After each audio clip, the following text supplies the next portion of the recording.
अस्सलाम वालेकुम। इतना ख़ास तो नहीं है, but this is the view from the third floor of my hostel. इस शहर के अंदर है ना, मतलब सिटी सेंटर के बिल्कुल करीब है, तो इधर थोड़ी पॉपुलेशन ज़्यादा है। अस्सलाम वालेकुम। तो आज ही सुबह मैंने वीज़ा रिजेक्शन की वीडियो अपलोड की है, तो फिर मुझसे वेट नहीं हो रहा था कि मैं वीज़ा एक्सेप्टेंस की भी जल्दी से जल्दी करूं।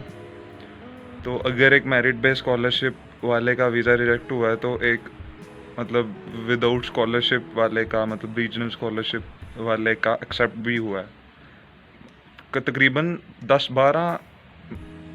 10 के अराउंड तो हो चुके हैं ऑलरेडी एक्सेप्ट। तो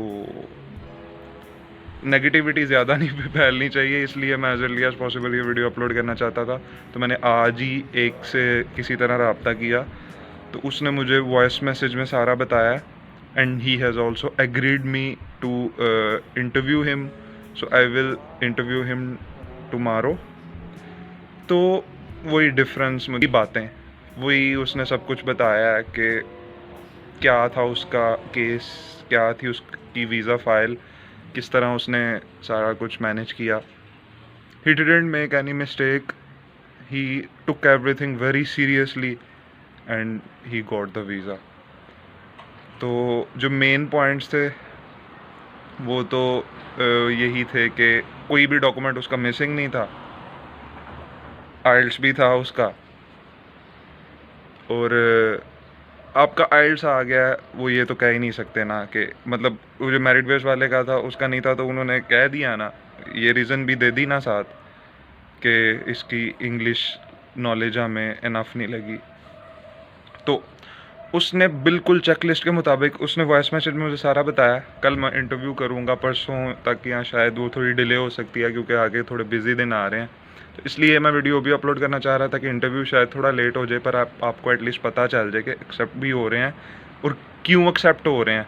रिजेक्शन का तो मैंने बता दिया रात को, बस मैं खुद दुखी था तो मैं दुख में वो वीडियो बनाई। तो मतलब थोड़ा इमोशनल नेगेटिव हो रहा था कि यार मेरिट बेस वाले का हो गया रिजेक्ट, ये तो रिजेक्ट ही होना सारों का। पर ऐसा नहीं है।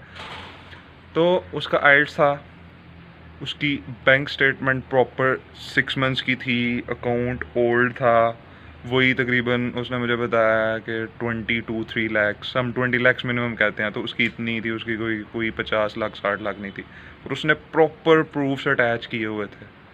उसका इवन 3 साल का गैप भी था। उसने उसे इतने अच्छे से, मतलब 1.5 साल उसने जॉब की है, और 1.5 साल उसने मतलब बिज़नेस, वो बता रहा था उसने अपना फैमिली बिजनेस पे सारा फोकस किया, तो उसने वो प्रॉपरली उनके प्रूफ्स अटैच किए थे कि मैं 3 साल ज़ाया नहीं किए, 3 साल में मैंने कुछ गेन किया है, उन 3 सालों की वजह से अब मैं बेहतर पोजीशन में हूँ मास्टर्स करने के लिए। मतलब स्टडी गैप का डिसएडवांटेज क्यों होता है, क्योंकि वो समझते हैं कि ये 3 साल इसने ज़ाया किए हैं, अब ये उस तरह से इसका फ़्लो नहीं बन पाएगा, उस तरह से उतने बेहतर तरह से नहीं कर पाएगा, इसलिए स्टडी गैप का डिसएडवांटेज होता है, ज़्यादा चांसेस होते हैं। पर आप अगर उन्हें कन्विंस कर दो, प्रूफ्स दिखा, थोड़ी ट्रांजिशन आ गई है बीच में।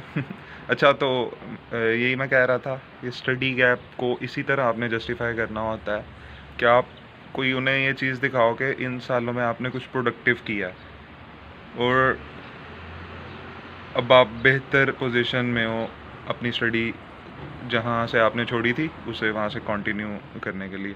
तो उसने ही किया, उसने 1.5 साल का दिखाया कि मैंने जॉब की है रिलेटेड फील्ड रिलेटेड, और 1.5 साल मैंने वो किया है फैमिली बिजनेस को देखा है, और उसका एक्सपीरियंस उसका हुआ मुझे। तो उसके अलावा यार सारे उसने प्रॉपरली डॉक्यूमेंट्स टेस्टेड थे, डिग्री थी उसके पास, ट्रांसक्रिप्ट थी, सब कुछ था चेकलिस्ट के मुताबिक, सब कुछ आपने हर हाल में करना है पूरा। आइल्स भी है चेकलिस्ट में यार, मैंडेटरी नहीं है वो बस, पर वो है तो आपको इंग्लिश की टेंशन नहीं होगी, आपको वो ये कह नहीं सकते कि आपका इंग्लिश का प्रूफ इनफ नहीं है, इंग्लिश का नॉलेज इनफ नहीं है। तो इसलिए वो भी दे लें, जिन्होंने नहीं दिया वो फिर बहुत बहुत अच्छे से तैयार हों इंटरव्यू के लिए, मेहनत करें, इंग्लिश अपने कम्युनिकेशन स्किल्स को इम्प्रूव करें। और वही फाइनेंशियली उन्होंने सारा बैंक स्टेटमेंट का बैकअप पूछा, देखा, उसने प्रूफ्स अटैच किए हुए थे, फाइनेंशियल भी। तो यही मेन चीज़ें हैं, एक इंग्लिश का इशू आ रहा है और मोटिवेशन। वो तैयार होके गया था, उसने प्रॉपर वाइटली का प्रॉपर एक अपना आंसर अपने केस के मुताबिक, अपने एक्सपीरियंसेस के मुताबिक उसने प्रॉपर एक आंसर फॉर्मुलेट किया हुआ था। तो ये सबसे मेन चीज़ें यही हैं, वाइटली का आंसर और इंग्लिश का नॉलेज उन्हें फील हो जाए बस किसी तरह के, हाँ है। और तीसरी चीज़ फाइनेंशियली यार उसका मुझे बहुत ही एक आइडियल केस लगा जिस तरह उसने एक्सप्लेन किया।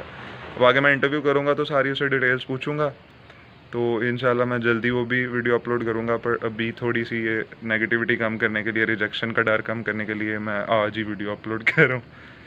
तो okay, see you in the next video. Subscribe कर दें, कहता कम ही हूँ मैं, पर आज कह रहा हूँ तो कर दें।